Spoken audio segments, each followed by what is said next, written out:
Bayangin ya, kamu itu sedang membaca buku dan sudah berhalaman-halaman kalian baca tuntaskan, tapi dari sekian banyaknya halaman itu ternyata hampir semuanya atau bahkan semuanya kamu itu nggak paham isinya tentang apa. Nah, kalau kita pahami sekilas saja kondisi tersebut, kayaknya agak aneh dan bodoh sekali gitu loh. Tapi kalau kita pahami secara menyeluruh dan memikirkan hal tersebut secara mendalam, kondisi tersebut itu ya ada positifnya juga.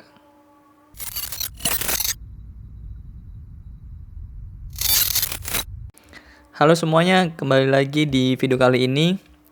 Bagi teman-teman yang baru tahu tentang video ini atau channel YouTube ini, perkenalkan aku Sona. Aku adalah orang yang antusias terhadap literasi dan juga pendidikan. Aku seorang penulis, kemudian pengajar, dan pemilik toko buku online Buku SR.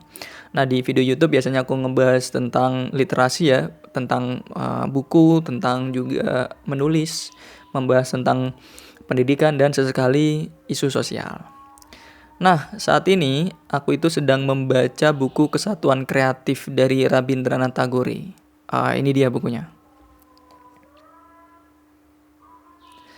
Oke, buku ini itu adalah kumpulan esai dari beliau ya, di mana setiap esainya itu membahas atau merespon lebih tepatnya produk-produk sastra klasik ya. Maksudnya sastra klasik ini ya produk sastra maksudnya adalah tentang sajak saja, kemudian juga ada drama-drama juga. Nah, cara beliau menuliskan esainya itu dengan pendekatan filosofis menurutku. Tapi ini cukup masuk akal ya, karena sastra itu dituliskan atau diciptakan ya juga mengambil dari nilai-nilai filsafat, nilai-nilai sosial gitu dan semacamnya, karena bersinggungan dengan kehidupan sehari-hari. Jadi cukup make sense karena memang produknya sastra, apalagi sastra klasik yang nilai filsafatnya itu kental, nilai sosialnya kental, budaya dan semacamnya kental ya, dikupasnya dengan sudut pandang yang sama ya make sense aja gitu loh, matching banget. Nah, tapi yang menjadi anomali ya, sebagaimana yang sudah aku sampaikan sebelumnya, aku ini kan sudah membacanya sampai halaman 120-an dari total 200-an halaman. Jadi dari 120-an halaman itu banyak yang nggak aku pahami. Banyak banget bahkan. Alasannya adalah karena yang aku bilang tadi, beliau itu ngebahas produk-produk sastra. Sementara aku sendiri tidak bersinggungan secara erat dan juga kental dengan sastra.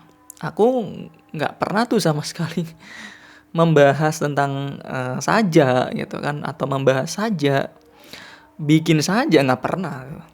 Ya bikin quotes aja ya. Ya sebenarnya aku kan menulis juga ya. Ya itu kan juga produk sastra sih sebenarnya. Cuma ya sastra modern lah gitu. Sementara ini kan sastra klasik ya. Apalagi tentang drama gitu kan. Nggak sama sekali gitu kan aku bersinggungan dengan hal semacam itu. Jadi banyak ketidaktahuanku tentang produk-produk sastra klasik. Dari hal itu sehingga ketika membaca buku ini aku banyak historinya, aku banyak nggak pahamnya. Sebenarnya dari konteks itu aja sih.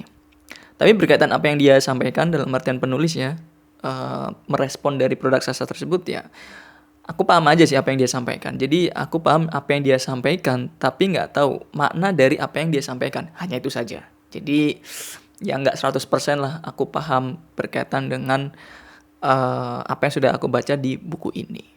Sebuah anomali memang. Cuma ketidaktahuanku terhadap produk-produk sastra yang dibahas oleh beliau justru membuatku untuk tetap membaca dan bahkan aku pengen sampai selesai itu baca ini. Tidak aku skip lah, intinya nggak ya udah nggak paham aku taruh, nggak sampai semacam itu. Ya kalau kalian merespon apa yang aku alami ya kayaknya memang agak aneh sih, baca tapi nggak paham sih gitu kan.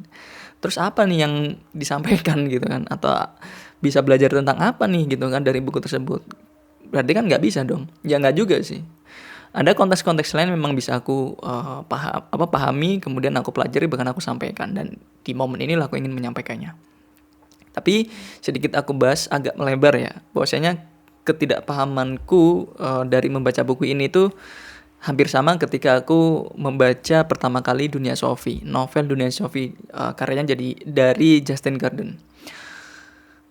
Meskipun itu novel, tapi aku memang nggak banyak paham karena di kala itu aku memang baru menginjakkan kaki di ranah filsafat. Oke. Jadi meskipun Dunia Sophie itu novel tentang filsafat, sebenarnya nggak purely filsafat sih, tapi sejarahnya ya. Jadi karena novel tersebut sebenarnya pendekatannya pendekatan sejarah filsafat. Lebih tepatnya filsafat barat. Nah, karena aku baru menginjakkan kaki di situlah, ini feels like aku membuka pintu gerbang dunia yang literally baru dan tidak pernah aku lihat sebelumnya gitu. Jadi banyak hal yang tidak aku pahami ketika membaca Dunia Sophie semacam itu. Jadi kalian bisa bayangkan masuk ke suatu rumah tapi nggak tahu, oh ternyata ada rumah semacam ini ya gitu. Jadi kayak bingung, melongo gitu loh. Maka dari itu waktu baca Dunia Sophie aku bukannya paham tapi banyak mempertanyakan kenapa dan kenapa. Itulah. Tapi ya dari situ sih menjembataniku untuk mempelajari filsafat, meskipun tidak mendalam tapi ya secara luarnya lah ya gitu. Aku bukan ahli filsafat gitu kan, aku bukan filsuf, tapi emang aku tertarik di sana dan banyak membaca buku filsafat. Tapi apakah mendalam pengetahuanku tentang filsafat? Aku bisa katakan enggak. Oke, tapi kalau diajak bahas filsafat ya aku bisa-bisa aja, tapi enggak mendalam. Oke, kembali lagi. Jadi di sinilah anomalinya. Nah, kalau kalian berpikir itu aneh, sah-sah saja. Tapi yang ingin aku sampaikan adalah kita itu memang terkadang harus embrace ya. Ketika membaca dan kita nggak paham, ya kita fair-fair aja, bilang aja kepada diri kita sendiri, ya aku nggak paham dengan baca buku ini gitu. Isinya tentang apa sih, nggak masalah. Tapi kalau menurutku, justru jangan berhenti membaca ya. Meskipun nggak paham. Jadi jadikan itu sebagai alasan untuk aku harus membacanya sampai tuntas. Oke. Biar kita itu jadi orang yang emang fair saja, biar kita itu jadi orang yang emang jauh lebih bijaksana. Jadi gini teman-teman. Maksudnya adalah sejauh yang aku tahu, manusia itu dibagi menjadi, dalam konteks belajar ya, manusia itu dibagi 4 golongan. 2 golongan red flag menurut aku pribadi dan 2 golongan green flag.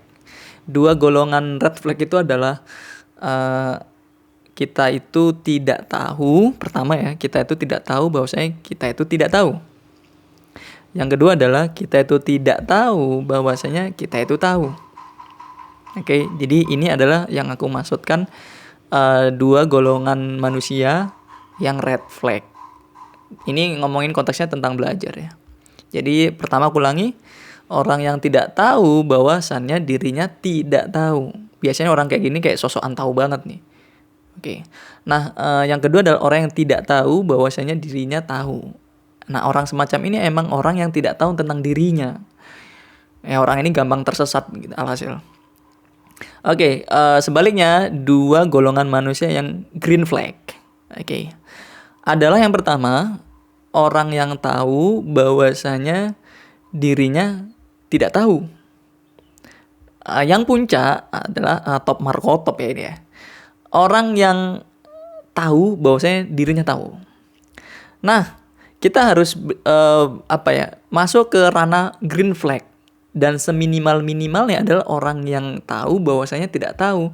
Nah, kondisi kita membaca sebuah buku dan kita nggak tahu dan kita embrace tentang hal itu adalah masuk ke golongan green flag, manusia yang green flag tadi, yang tahu bahwasanya dirinya tidak tahu. Orang-orang yang seperti itu adalah orang-orang yang mestinya banyak belajar. Makanya yang aku bilang tadi, jangan jadikan alasan itu untuk berhenti baca buku itu. Justru bacalah sampai tuntas. Oke. Nah, aku kembalikan ke kondisiku waktu baca novel Dunia Sophie. Aku nggak tahu. Tapi bukan berarti aku berhenti membaca tentang ranah filsafat. Justru dari buku itu aku meneruskan diriku untuk membaca buku filsafat jauh lebih luas lagi. Nah, ada kondisi yang lain ketika aku membaca buku The Fall of Khilafah.